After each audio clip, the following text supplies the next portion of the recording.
Shalom, puji Tuhan, di mana sebentar kita akan menerima berkat firman Tuhan.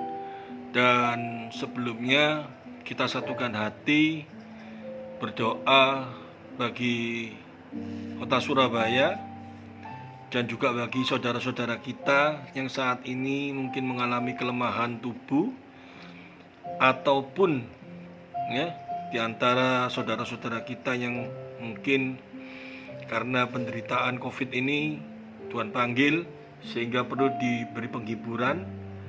Dan mari kita sama-sama berdoa. Allah Bapa, saat ini kami di kota Surabaya yang mengalami satu hal yang cukup menakutkan bagi kami semuanya, di mana virus COVID yang sudah berjalan hampir 2 tahun ini tidak kunjung rendah, tetapi hari-hari ini makin menjadi, dan kami semuanya mengalami satu penekanan yang cukup berat. Hamba-Mu rindu Tuhan, di mana setiap kami yang mungkin saat ini mengalami satu tekanan yang begitu berat, hendaknya kasih yang sudah Kau nyatakan dalam hidup kami hendaknya tetap harus hadir bagi setiap kehidupan kami. Oleh karena itu, kami hanya mampu memohon kepada Engkau, karena kami sadar, kami tahu hanya melalui kekuatan kebenaran-Mu, hanya melalui Engkau lah kami tetap bisa berjalan di dalam kasih-Mu, sehingga kami bisa tetap menjadi terang bagi setiap orang yang ada di sekitar kami. Oleh karena itu, persiapkan hati kami untuk menerima berkat firman-Mu ini, supaya melalui kebenaran berkat firman yang akan kami dengar ini boleh benar-benar menjadi satu cahaya yang terang dalam hati kami, yang saat ini mungkin di antara kami mengalami satu kegelisahan. Dan hendaknya melalui kebenaran firman ini juga bagi mereka yang saat ini mengalami kelemahan tubuh karena COVID, diberi satu penghiburan, pengharapan, kekuatan di dalam Engkau. Demikian juga hamba-Mu, di mana kalau sampai dengan saat ini hamba-Mu boleh memperoleh tubuh yang sehat, dan hamba-Mu diberi kesempatan untuk menyampaikan kebenaran firman-Mu, hendaknya hidup hamba-Mu harus tetap ada di dalam Engkau. Terima kasih atas kesehatan yang telah Tuhan berikan kepada hamba-Mu. Terima kasih atas hikmat akal budi yang Kau berikan kepada hamba-Mu, sehingga hamba-Mu mampu untuk menyampaikan kebenaran firman-Mu.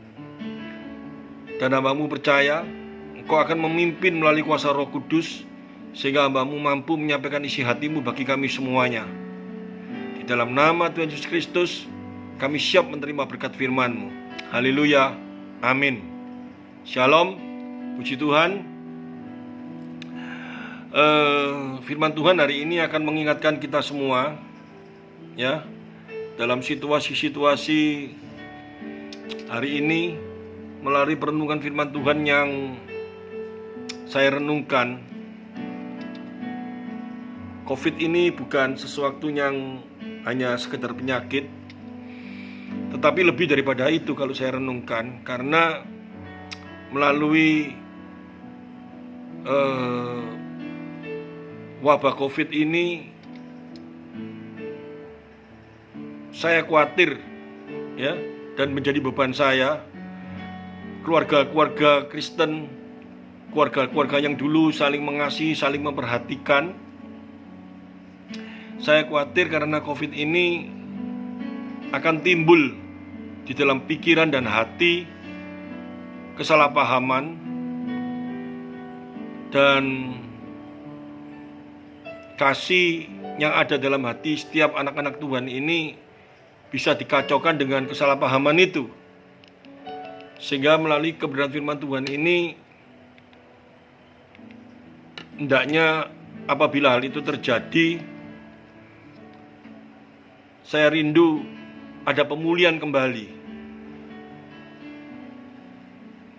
Karena saat saya mengamati beberapa hari ini, banyak hal yang harus kita awasi, terutama kerohanian kita masing-masing. Karena akan timbul satu kesalahpahaman gara-gara COVID ini, seolah-olah satu dengan yang lain mencurigai. Karena jika satu keluarga atau teman dekat yang dulunya akrab, tetapi karena masalah COVID salah satu kena, mereka akan menghindar dan rasanya agak ketakutan. Yang menjadi kekhawatiran saya, apabila yang kena ini dia sudah mengalami satu beban, gampang sekali kuasa-kuasa setan itu yang ada dalam pikiran, yang memang manusia pada hakikatnya berdosa, tetapi karena kasih Kristus yang menyelamatkan, itu timbul kembali dalam pikirannya dan mulai dihasut dengan pikirannya dan mencurigai, dan kasih itu akan menjadi bukan hilang tetapi disingkirkan, dan mulai timbul hal-hal yang tidak baik. Dan mulai kebenaran firman Tuhan ini, hendaknya apa yang menjadi beban dan kerinduan saya, jangan sampai hal ini terjadi bagi anak-anak Tuhan, bisa terjawab dan bisa menjadi pemulihan kembali di dalam kerohanian kita masing-masing. Saya bacakan di dalam 2 Timotius, ya, surat 2 Timotius, mulai ayat yang pertama, nanti kita baca sampai dengan ayat yang kelima, ya. Ini kita pelajari, dan saya percaya melalui ayat ini hal-hal yang jahat di dalam pikiran kita, yang tadinya menjadi gelisah, menjadi tidak benar, akan diperbarui kembali melalui kebenaran firman Tuhan, dan kasih itu, kesatuan tubuh Kristus itu boleh kembali, ya. Dan saya akan bacakan. Keadaan manusia pada akhir zaman di dalam 2 Timotius, surat 2 Timotius pasal 3 mulai ayat yang pertama. Judul perikop ini, keadaan manusia pada akhir zaman. Ketahuilah bahwa pada akhir-akhir hari-hari terakhir akan datang masa yang sukar. Saya bukan sedang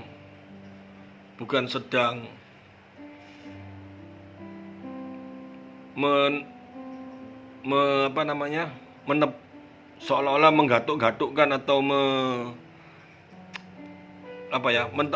menyocok-nyocokkan gitu, tetapi saya sedang menjelaskan kebenaran firman Tuhan, ya, bahwa dikatakan di sini, ketahuilah pada hari-hari terakhir akan datang masa yang sukar. Manusia akan mencintai dirinya sendiri dan menjadi hamba uang. Mereka akan membual dan menyombongkan diri. Mereka akan menjadi pemfitnah. Mereka akan memberontak terhadap orang tua dan tidak tahu berterima kasih, tidak memperdulikan agama. Ayat 1 dan 2 ini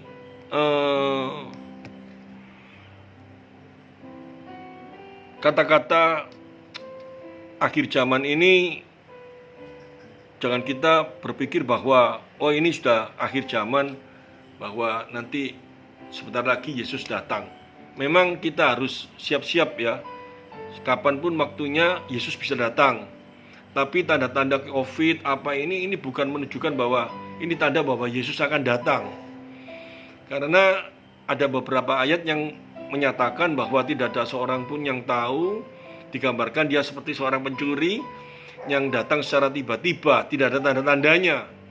Tetapi di dalam konteks surat Timotius ini, sang rasul ingin berkata kepada muridnya Timotius, ya, bahwa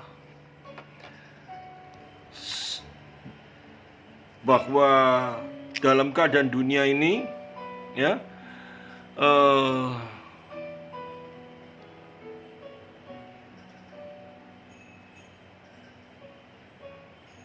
kejahatan akan menjadi matang, ya. Kejahatan akan menjadi matang, artinya bahwa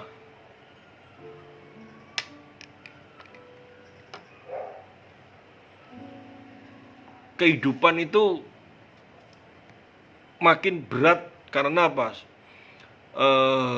Penekannya kebobrokan rohani itu makin hari makin nyata, gitu ya. Jadi ayat 1 dan 2 ini untuk menyatakan bahwa kebobrokan rohani makin hari makin nyata. Dikatakan ayat yang ketiga, tidak tahu mengasihi, tidak mau berdamai, suka menjelekkan orang, tidak dapat mengekang diri, garang, tidak suka yang baik, suka mengkhianat, tidak berpikir panjang, berlagak tahu, lebih menuruti hawa nafsu daripada menuruti Allah. Apalagi dikatakan ayat yang kelima ini secara hakiki saat ini bisa dilihat juga bahwa secara lahiriah mereka menjalankan ibadah mereka, tetapi pada hakikatnya mereka memungkiri kekuatannya. Jadi sebetulnya mereka itu tidak pernah mengakui akan Allah dengan benar. Dan di sini dikatakan jauhilah mereka itu. Ayat ini kelihatannya sederhana sekali, tetapi sebetulnya satu nasihat yang sangat luar biasa. Dan saya bisa merasakan jika dia menasihati kepada Timotius pada waktu itu untuk menghadapi baik orang Kristen terutama, ya, ataupun orang Kristen meskipun dia Kristen tetapi sebetulnya mereka itu tidak mau mengakui tentang kebenaran itu sendiri. Dikatakan di ayat yang kelima tadi bahwa secara lahiriah mereka menjalankan ibadah mereka, tetapi pada hakikatnya mereka memungkiri kekuatannya. Jadi tidak mau mengakui, ya, bahwa sebetulnya sama saja tidak percaya. Secara lahiriah saja mereka adalah orang Kristen, tetapi sebetulnya mereka belum, ya, dan tidak mau mengakui siapa itu Allah dalam hidupnya. Ini penting sekali, ya. Kalau kita baca ayat ini diingatkan manusia akan mencintai diri sendiri dan menjadi hamba uang. Saya tidak sedang membahas tentang uang lagi, mamon, tetapi saya ingin membahas tentang mencintai diri sendiri. Akhir-akhir ini karena COVID, ya, manusia seolah-olah keegoannya benar-benar diuji. Dan pengujian keegoan ini bukan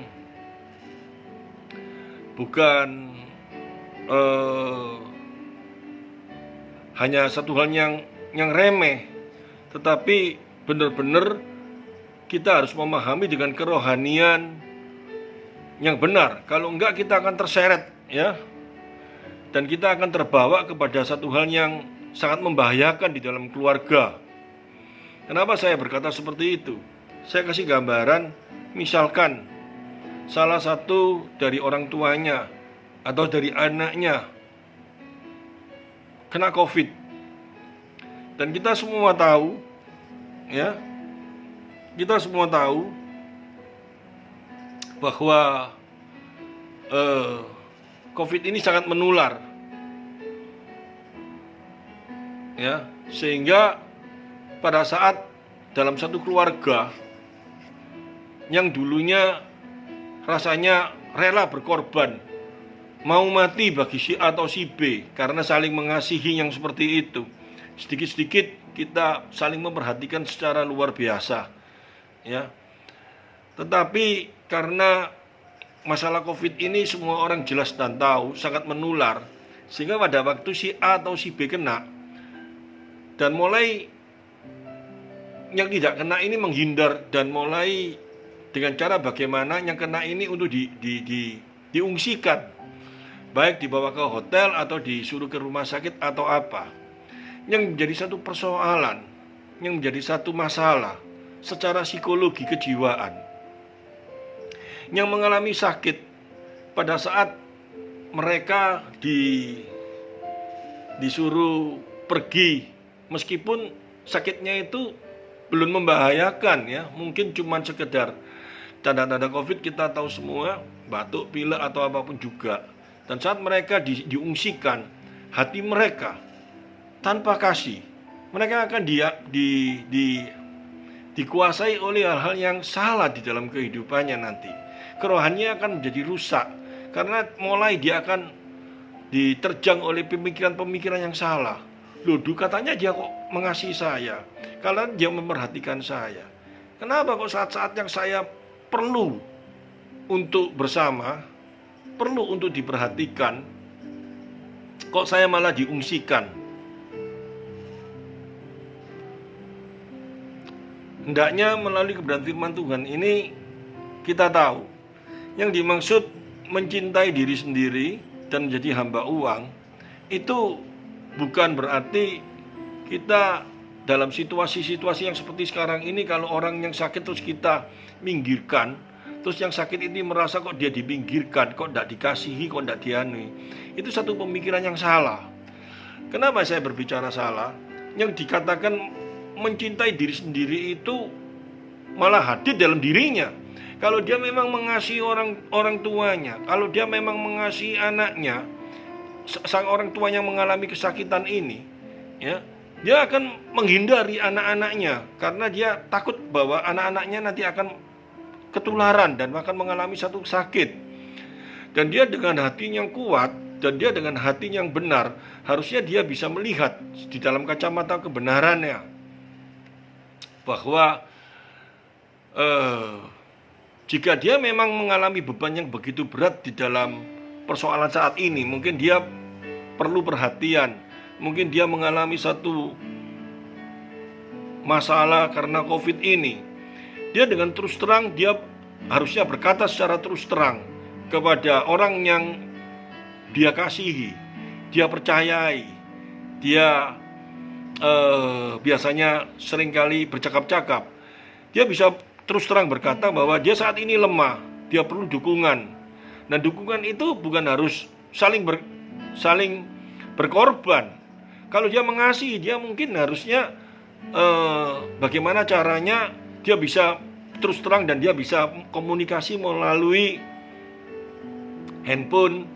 Ya, handphone sekarang ada, dia bisa bertanya, dia bisa berkata dia ingin dikuatkan atau apa. Saya khawatir hari-hari ini iblis bekerjanya secara luar biasa di dalam pikiran kita. Kita dihasut dan kita difitnah. Kita harus tahu iblis itu sangat cerdik, ya. Dan iblis itu bukan berarti yang ada di sekitar kita ini, tetapi yang ada di pikiran kita. Pikiran kita ini yang dulunya sebelum kita menerima Kristus, kita banyak kemasukan pikiran-pikiran dosa, ya, memfitnah, ya, menuduh. Itu gampang sekali terjadi dalam pikiran kita. Hendaknya situasi yang seperti ini, kasih Allah itu harus nyata di dalam hati kita masing-masing, baik yang mengalami ataupun yang dalam keadaan sehat. Harus saling memperhatikan, harus saling mensupport, harus saling mendukung. Jangan sampai hati kita dicemari, ya, oleh pikiran-pikiran yang salah.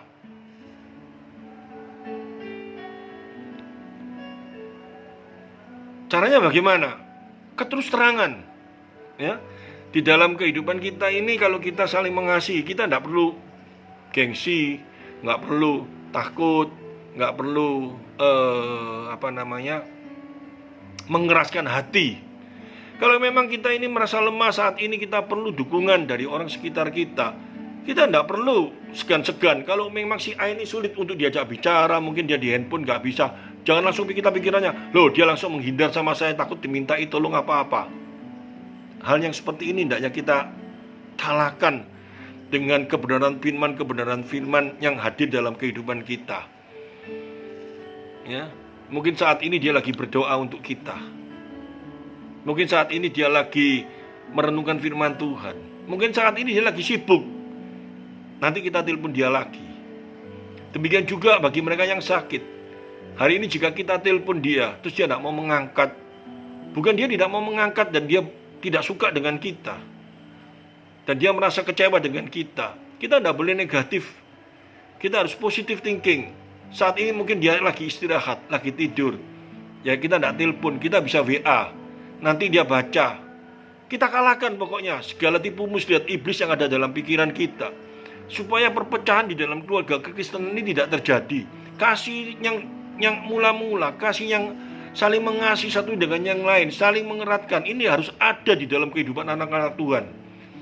Ya, dimana saat ini kuasa-kuasa jahat itu yang ada dalam pikiran kita itu bekerjanya sangat luar biasa. Dia menekan di dalam anak-anak Tuhan sedemikian rupa supaya terjadi perpecahan-perpecahan, supaya terjadi permusuhan-permusuhan, supaya keegoan itu makin nyata satu dengan yang lain. Kemarin saya berkata ucapan syukur. Jika kita tidak kena, orang yang kita kasih kena, kita masih bisa berkata, terima kasih Tuhan, aku gak kena, dia kena. Kita tidak boleh seperti gitu. Kita tidak kena, kita bisa bersyukur kalau kita sudah bisa menjadi berkat bagi orang yang kena. Harusnya seperti itu. Demikian juga yang kena. Dalam situasi apapun juga hendaknya kita bisa bersyukur. Bagi yang kena, tetap harus bersyukur. Karena di dalam situasi dia kena COVID, bagi yang tidak kena, orang yang mengasihi dia, belum tentu gelisahnya dia yang sakit ini dengan orang yang tidak sakit ini lebih gelisah dia. Seumpama saya sebagai orang tua, anak saya mengalami kena COVID, belum tentu dia gelisahnya itu lebih daripada hati saya. Kalau dia sebagai seorang anak yang baik, dia pasti bagaimana menguatkan ayah saya yang saat ini gelisah terhadap hati saya, posisi saya. Demikian juga sang ayah, bagaimana menguatkan anaknya. Kalau hal ini terjadi di dalam kehidupan anak-anak Tuhan, maka akan terjadi satu hal yang sangat luar biasa. Melalui peristiwa ini, kasih Kristus makin nyata terikat di dalam keluarga itu. Bukan menjadi pecah, bukan menjadi berantakan karena COVID. Penyakit boleh terjadi, tetapi kasih Allah tetap hadir di dalam kehidupan anak-anak Tuhan. Ini yang harus terjadi dalam kehidupan kita. Dimana kalau dikatakan di ayat-ayat ini, tidak mau mengasihi, tidak mau berdamai, suka menjelekkan orang lain, tidak dapat mengkangkang diri sendiri, garang, tidak suka yang baik, suka mengkhianati, tidak berpikir panjang, beragak tahu, lebih menuruti hawa nafsu daripada menuruti Allah. Dikatakan di ayat 5 ayat kuncinya, secara lahiriah mereka menjalankan ibadah mereka, tetapi pada hakikatnya mereka memungkiri kekuatannya. Berarti apa? Orang yang di atas itu semua tidak mau mengasihi, tidak mau berdamai. Berarti itu orang siapa? Orang yang belum berdamai dengan Allah, orang yang belum mengasihi Allah. Kasih karunia Allah belum hadir dalam hidupnya, alias dia belum menjadi hamba Allah. Kalau kita hamba Allah, jangan sampai kita masuk di dalam bilangan ini, ya. Manusia mencintai diri sendiri, memfitnah, ini semua itu ada di dalam hati kita, ada dalam pikiran kita. Di saat kita mengalami satu beban yang berat, di saat kita mengalami penekanan yang berat, pemikiran-pemikiran ini akan muncul di dalam hati dan pikiran kita terus menerus. Harus kita kalahkan, harus kita patahkan di dalam kuasanya. Caranya apa? Kasih Kristus dihadirkan. Wah, kalau aku punya pikiran kayak gini, nanti aku akan pecah. Teman yang baik satu dengan yang lain, yang saling mengasihi, ini perlu waktunya, saling menguatkan. Yang sakit, ya, jangan mengasihi diri sendiri, ya. Yang tidak sakit, jangan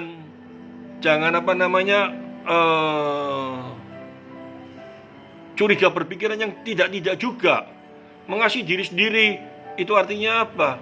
Dia ingin diperhatikan. Kalau nggak diperhatikan sedikit, dia rasanya tersinggung, marah apa sendiri. Kita harus tahu, kita sudah diperhatikan oleh Kristus. Dia sudah menjagai kita. Saat ini kita bukan mencari perhatian orang-orang di sekitar kita, tetapi saat ini kita harus bagaimana menjadi berkat bagi siapapun juga di sekitar kita. Di dalam keadaan sakit, kita harus ingat loh, ya. Rasul Paulus ini menulis surat ini. Rasul Paulus menulis di dalam suratnya di Filipi. Dia di dalam keadaan penjara, dia keadaan ditekan, tapi dia bukan minta perhatian. Kamu kenapa kok gak mengasihi aku? Kamu gak datang, kamu gak. Yesus pada waktu salib, dia dihianati oleh murid-muridnya. Dia tidak mengeluh, murid-muridku ini gimana semua. Tetapi dia makin apa? Pada waktu disalib dia berkata apa? Ampuni, mereka tidak mengerti apa yang mereka lakukan. Hendaknya ini hadir dalam kehidupan anak-anak Tuhan saat ini, ya. Kuasa-kuasa yang dulu yang jahat dalam pikiran kita jangan nyalain setan terus, ya. Setan itu ada dalam pikiran benak kita sendiri. Saat ini harus kita kalahkan di dalam kuasanya. Saya bisa bayangkan, kalau kita kena COVID, imun kita harus naik, tetapi hati kita pahit. Firman Tuhan berkata apa? Kalau hatimu pahit, penyebab penyakit. Di dalam ilmu kedokteran pun juga, ya. Kalau kita gembira, sukacita, hormon-hormon yang akan mengangkat imun kita itu akan naik. Kalau kita kepahitan, kita marah, kita gak suka, itu imun kita makin turun. Kita jangan mau ditekan dengan hal pikiran yang seperti itu. Kita berpikiran positif, ya. Kita melihat, waduh, aku dalam situasi seperti ini, aku masih bisa menjadi berkat bagi orang yang sehat. Aku masih bisa menjadi berkat bagi papa mamaku. Aku masih bisa menjadi berkat bagi anakku. Aku masih bisa menjadi berkat bagi saudara dan teman-temanku. Hal ini yang sangat luar biasa. Atau apalagi kita yang sehat, ya, kita telepon dia, kita nasihati. Mungkin dia saat ini lemah, ya, perlu diperhatikan. Kita telepon, kita kasihi. Kita kalau bisa memberikan sesuatu supaya dia senang, kita berusaha memberi. Tapi kita harus hikmat. Kita jaga jarak. Bukan kita mengasihi, kita datang, kita rangkul dia, kita bersama-sama dengan dia. Itu kebodohan, mencobai Tuhan. Tuhan gak suka yang seperti itu, ya. Hendaknya setiap anak-anak Tuhan diberi hikmat oleh Tuhan, bagaimana menjadi berkat bagi orang-orang saat ini yang ada di sekitar kita. Saya percaya kok, setiap anak Tuhan, setiap orang-orang yang ada di dalam dia, pasti Tuhan kasih hikmat secara luar biasa.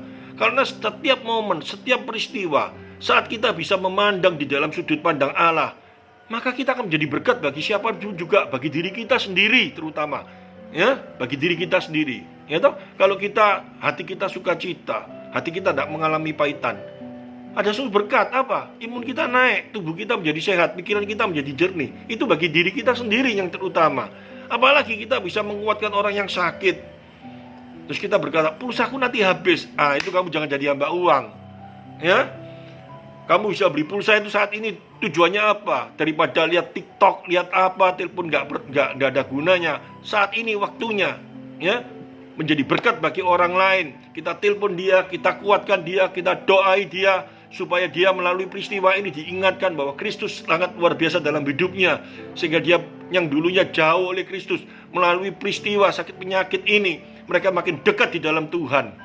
Ini satu hal yang sangat luar biasa. Ini momen yang luar biasa. Kita jangan berkata, aduh Tuhan, kamu kenapa lakukan ini? Ini satu momen di mana kita bisa menjadi berkat bagi orang lain, baik yang sakit, baik yang tidak sakit. Saling menguatkan, saling memberi, saling memperhatikan. Ini waktunya kita kalahkan kuasa-kuasa dosa itu di dalam setiap pikiran kita. Kita jangan mau dikuasai oleh pikiran-pikiran yang jahat di dalam pikiran kita. Kita mulai curiga, kita ingin diperhatikan, kita ingin dikasihi. Jangan seperti itu. Anak-anak Tuhan harus kuat, karena Dia telah mati bagi kita. Dia telah memberikan hidup bagi kita. Saya percaya kok, ya, kita bukan orang-orang yang dikatakan di sini, ya, manusia mencintai diri sendiri, membual, memfitnah, ya, garang, tidak suka yang baik, suka mengkhianat, tidak berpikir panjang, menuruti hawa nafsu, ya, daripada menuruti Allah. Kita bukan yang seperti itu, karena ayat 5 dikatakan kita memang sama-sama beribadah, tetapi kita bukan memungkiri, ya, kekuatan Allah. Kita mengakui kekuatan Allah. Buktinya apa?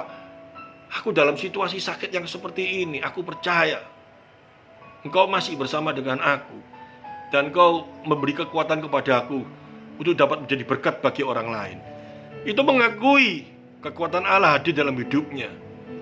Saat ini mungkin situasi dalam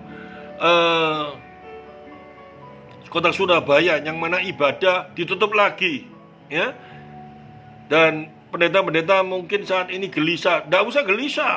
Kita harus menjadi berkat bagi jemaat-jemaat yang kita ayomi. Kita telepon mereka, atau mereka harus telepon juga ke kita, saling menguatkan satu dan yang lain. Kalau hal ini terjadi, betapa luar biasa satu ikatan tubuh Kristus terjadi. Ya, ada satu perbedaan antara orang yang belum mengenal Tuhan dengan orang yang sudah mengenal Tuhan. Saya percaya kok, ya, renungan firman Tuhan yang nggak panjang ini, ya, kalau kita diberi hikmat Tuhan dengan baik, akan menjadi berkat yang sangat luar biasa. Karena melalui peristiwa COVID ini bukan kita menjadi takut, bukan kita menjadi gelisah. Ini satu kesempatan, satu momen di mana Injil diberitakan. Satu momen kita menjadi penguat bagi orang-orang sekitar kita, mengingatkan mereka kembali satu dengan yang lain, dan kita menjadi penghibur melalui kebenaran firman Tuhan yang kita beritakan. Satu hal yang indah yang terjadi. Saya percaya melalui kebenaran firman ini, bagi mereka yang saat ini lemah, bagi mereka yang saat ini dikuasai oleh pemikiran-pemikiran yang salah, kepahitan, saya percaya telah dipatahkan oleh kuasa firman. Hari ini mulai timbul yang tadinya merasa disingkirkan, ya, melalui kebenaran firman Tuhan yang kita dengar ini, ya. Hal itu disingkirkan jauh-jauh dalam pikiran kita. Tidak ada seorang pun yang menyingkirkan engkau. Telepon dia, ya, ataupun kalau mereka tidak mau menerima telepon ini, boleh telepon saya, ya, atau telepon orang di sekitar kita yang telah mengenal Tuhan, saling memberi kekuatan. Kalau hal ini terjadi di antara anak Tuhan, di mana sengatmu? Kita bisa berkata seperti itu. Kita tidak takut, ya, karena kita memiliki Allah yang hidup, karena kita memiliki kuasanya yang sangat luar biasa dalam kehidupan kita. Ya, amin firman Tuhan. Saya tidak memperpanjang hal ini. Semoga renungan firman Tuhan yang singkat ini boleh menjadi berkat dan sukacita, damai sejahtera hadir dalam kehidupan kita masing-masing. Dan kita lakukan, ayo mulai kita saling telepon, kita saling memperhatikan satu dengan yang lain. Kita bukan orang-orang yang ego, kita bukan orang-orang yang tidak mengenal Tuhan. Kita adalah orang-orang yang mengasihi Tuhan, dan kasih Tuhan itu tiba waktunya, saatnya kita nyatakan bagi orang di sekitar kita. Mari kita tundukkan kepala. Saya mau menjadi alatmu Tuhan. Saya mau menjadi berkat bagi orang di sekitar kami yang saat ini mungkin mengalami COVID. Anak kami, cucu kami, atau siapapun juga Tuhan, papa kami, mama kami, atau saudara kami, atau pegawai, atau siapapun juga yang mengalami kelemahan Tuhan. Tuhan pakai kami Tuhan, berikan kami hikmat supaya menjadi berkat bagi mereka, menguatkan mereka satu dengan yang lain. Ataupun saat ini kami mengalami kelemahan tubuh, ataupun saat ini kami mengalami COVID yang tadinya kami ketakutan, melalui kebenaran firman ini hendaknya Kau memberikan kekuatan kepada kami, Kau akan menyembuhkan kami, dan melalui peristiwa ini kami akan menjadi berkat bagi orang lain, orang yang memikirkan kami yang saat ini, mungkin orang tua kami, mungkin anak kami, atau mungkin kekasih kami, atau mungkin siapapun juga yang saat ini memikirkan kami yang mengalami kelemahan tubuh ini. Kami akan Tuhan gerakkan untuk kami menelpon dia, memberikan kekuatan kepada dia, supaya dia tidak gelisah melalui kelemahan tubuh yang terjadi dalam tubuh kami, sehingga kami boleh menjadi berkat di saat kami menjadi lemah. Hal ini boleh terjadi bagi setiap anak-anak-Mu Tuhan. Kami percaya Kau Allah yang hidup, Kau Allah yang mampu memberikan hal ini bagi setiap kami, melebihi kekuatan kami, melebihi pemikiran kami, karena Engkau hidup di dalam kehidupan kami. Nyata benar Tuhan. Terima kasih Tuhan. Kami percaya firman-Mu boleh menjadi berkat bagi setiap kami semuanya. Haleluya. Amin.